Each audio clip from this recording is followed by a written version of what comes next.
Alors le moulin, il a été construit en 1850, dans les années 1850, en même temps que le moulin à farine en face. Et c'est resté plus de 30 ans à l'abandon. Mais donc la particularité de ce moulin, c'est qu'il fonctionne à l'eau. La force motrice, c'est l'eau. Depuis 1850, c'est comme ça, et on continue de la même façon. Et on fait cuire, et tout ce qu'on fait, c'est exactement, on travaille comme en 1850.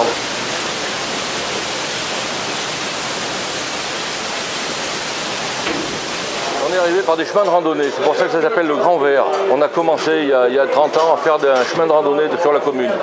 Hein, et à l'époque, c'était le film Le Grand Bleu, c'est pour ça qu'on appelait notre chemin de randonnée le Grand Vert.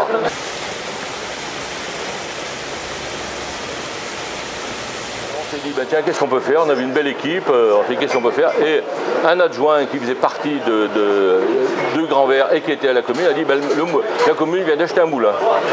Alors, bon, et on est rentré un jour, on a pris les clés, on est rentré, et on a vu ce que vous avez sur les photos là-bas, bon, délabré, mais tout en place. Quelle année? En 92, oui, oui. Non, voilà, fin 92, voilà. Et quand on a vu que tout était en place, mais on a dit, bon, c'est formidable et tout, et ben on a dit, qu'est-ce qu'on fait? Ben, si on le restaurait. On a eu une équipe de volontaires, on était jeunes tous, une trentaine d'années. Et on s'est pris au jeu, là.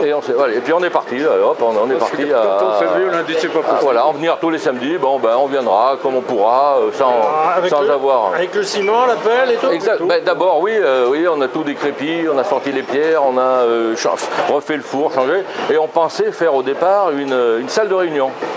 C'est dit, on va faire une salle de réunion pour les anciens, tout ça, quoi. Et puis on s'est pris au jeu. Quand on a eu tout restauré, on a dit, bon, mais qu'est-ce qui manque pour que ça tourne? Tout fonctionne. Il manque de l'eau. La prise d'eau avait été détruite en début des années 60 par une crue du Béda. Et on a dit, bon, il manque de l'eau. Alors on a dit, allez, on va faire la prise d'eau. Donc on a mis 1 an et demi pour faire la prise d'eau, ramener l'eau. Et le fait de ramener l'eau, il fallait qu'elle s'évacue, réouvrir sous la route, parce qu'elle alimentait aussi l'autre moulin en face. Donc ça fait un travail important.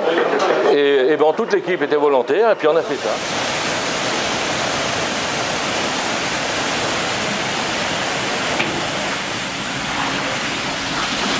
Et puis en 99, la première pressée, des gens sont venus nous apprendre à cuire, à presser, oui. Parce que personne ne savait.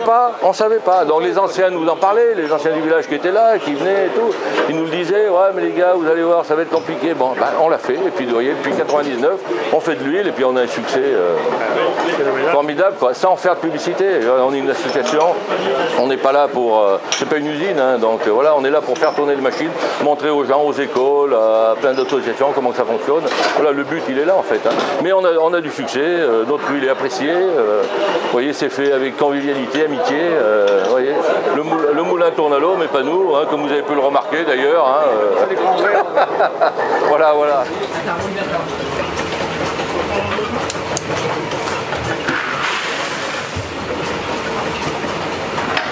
Alors première étape, on pèse les cerneaux. Ouais. On fait des pressés maximum de 24 kg.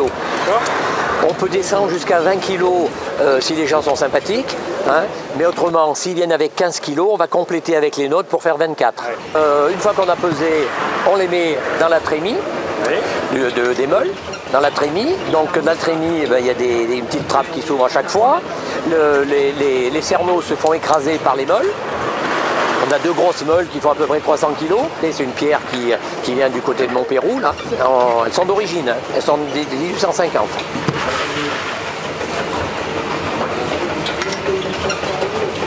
Il y a des petits réglages qui poussent la poudre quand elle est écrasée vers une grille de sortie. Et on récupère tout dans une caisse en bois.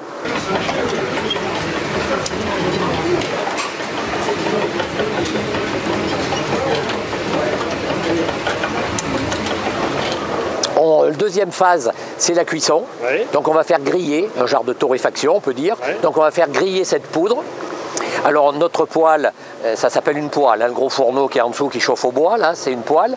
Et la nôtre elle est plate, la plupart des autres c'est un chaudron qui plonge dans le foyer. Nous la nôtre elle est plate, donc c'est pour ça qu'on a une hélice qui racle le fond pour pas que ça brûle.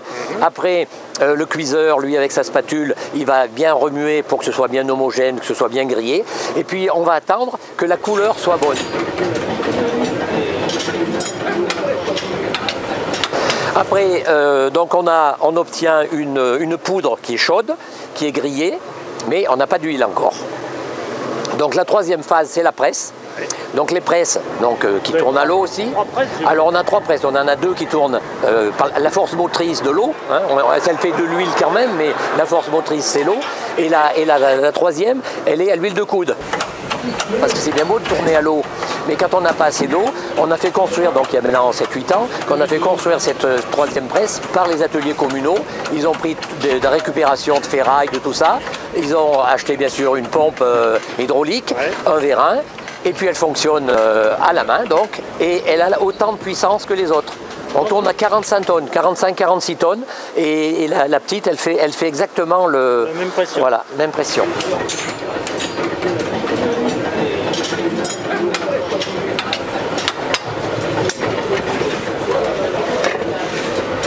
Sécher les noix, vous les retournez un peu et puis après vers le mois de décembre, eh bien, vous prenez votre courage à 2 mains et puis vous les cassez et après vous enlevez les cerneaux et maintenant voilà ce que ça donne à l'arrivée. Alors vous êtes venu avec combien de kilos là? Avec 4,5 kg. Donc c'est simplement pour le plaisir que je suis venu.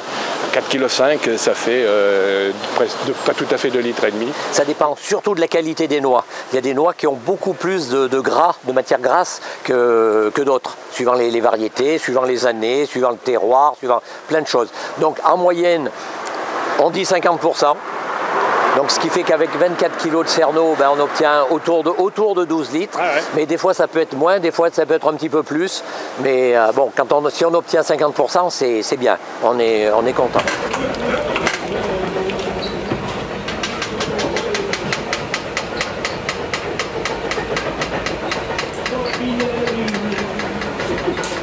Et alors, qu'est-ce qui vous a amené? Parce que vous n'avez pas de noix, vous?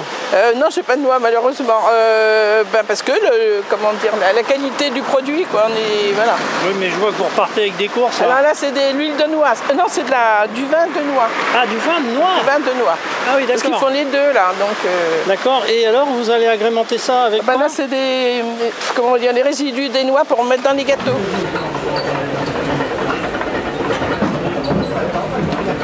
Bon, lui, il est sorti, mais après, dans la presse, il va rester quelque chose. Et donc, la matière qui reste, c'est officiellement, le nom, c'est tourteau. C'est le tourteau de noix. Nous, on appelle ça le maton, parce que c'est un terme régional, c'est un terme patois d'ici. Donc, dans les temps, on parlait que du maton. Mais le vrai terme, c'est le tourteau de noix. Pressé à 45 tonnes, ça fait une galette, qui fait ça, très compacte. C'est un peu comme, ça ressemble au pisé, pour ceux qui connaissent le pisé. Et donc ça s'effrite sur les bords, mais le milieu, 45 tonnes, il est dur. Donc on prend la hache, le marteau, on casse en morceaux et on met dans la dernière machine, la broyeuse, qui va réduire en farine. Le principal débouché, ça sera des compléments alimentaires pour les animaux. On en donne aux petits oiseaux quand il y a de la neige comme ça pour se nourrir quand ils ne peuvent pas trouver d'insectes ou de vers. Et on en donne aux gens pour faire des gâteaux. Les gens peuvent en l'utiliser pour aller à la pêche, pour faire de l'appât, mais il faut l'utiliser avec d'autres céréales, avec d'autres produits. Certains en mettent dans le jardin pour faire de l'engrais. Donc il n'y a pas de perte, tout est réutilisé. On est gourmands ici. On ne peut pas que travailler, hein. On est gourmands. Hein. Il paraît que l'huile de noix, c'est bon pour la santé. Beaucoup de nutritionnistes disent qu'il faut faire un mélange d'huile. Parce que l'huile d'olive a certaines propriétés, l'huile de noix en a d'autres. Donc l'huile de colza, l'huile de tournesol, il faut faire un mélange d'huile pour mettre dans les sauces de salade. Voilà, je viens de le faire, le monsieur est là. Il a payé? Non, justement. D'accord. 7,50 €. Ça reste très festif et que la table est ouverte à tout le monde, tous les gens qui rentrent au moulin, qui que ce soit, hommes, femmes, enfants, ils sont invités, quand la table est ouverte, à casser la croûte, à boire un coup. Et c'est pour ça que les gens viennent souvent avec une bouteille ou deux, un morceau de pâté, Les gens ils trouvent ça formidable et nous on est très heureux. Et on a fait ça depuis le premier jour. Attention, on n'a jamais dérogé, on a fait ça depuis le premier jour. On a dit il faut que ce soit festif et convivial. Et ça l'a toujours été. Et puis de faire marcher ces machines qui fonctionnent tout à l'eau. C'est ça qui est beau. C'est que vous ne trouverez pas beaucoup de moulins aujourd'hui, je pense, notamment dans notre région, dans le Puy-de-Dôme, c'est sûr, où tout fonctionne à l'eau.